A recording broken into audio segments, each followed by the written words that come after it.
Xullas, barchaga assalomu alaykum do'stlar. Hozir ko'p gapirmasdan maqsadga o'taman, chunki vaqt ko'p olish shart emas, kerak emas. Xo'sh, hozir ko'pchilikni qiynayotgan narsa device kuchsizligi, telefon qurilmasi kuchsizligi sababli o'yinda ko'p qiyinchiliklarga duch kelayotgan bo'lishi mumkin. Ya'ni 30 FPS, 45 FPS, 60 FPS da o'ynayotganlar ham yo'q emas, bor. Albatta, kelinglar man sizlarga bitta yordam qilaman. Xullas, yordam ham bu ya'ni tekinga demoqchi emasman. Pulli xizmat.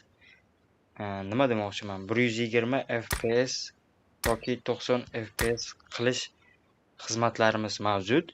Xo'sh, Telegramdan yozsanglar bo'ladi. Bemalol el qatori emas, eldan ancha arzonroq qilib sizlarga tayyorlab beraman. Mana bu yerda ko'rinib turgan Shoxa editor degan Telegram lichkamga yozsanglar, men sizlarga javob qaytaraman. Xohlasanglar mana bu kanalga a'zo bo'lib, menga yozsanglar ham bo'ladi. Agar bu kanalga a'zo bo'lib qo'ysanglar, bundanda kerakli va foydali ma'lumotlar chiqarishga harakat qilaman. Men o'zi PUBG o'ynamas edim, eFootball shunaqangi o'xshash o'yinlar o'ynardim.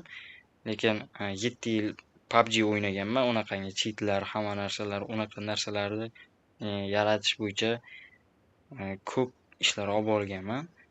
Xo'sh, xullas maqsadga o'tadigan bo'lsak, agar qanaqangidir muammoingiz bo'ladigan bo'lsa, bemalol men bilan bog'lanib, muammoingizni yechsangiz bo'ladi. Xullas do'stlar, shoshilib qoling.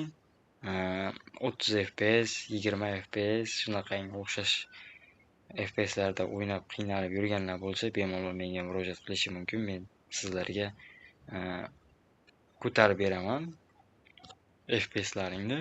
O'yinda rezultatlaring juda ham oshadi. Misol uchun, mana telefonim. Xo'sh, endi qanday ko'rinyapti bilmayman. Men shunday montaj qilmasdan qo'yib yuboraveraman.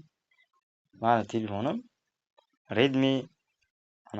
Redmi Note 14. Bu 60 FPS ochadi, lekin men 120 FPS qilganman.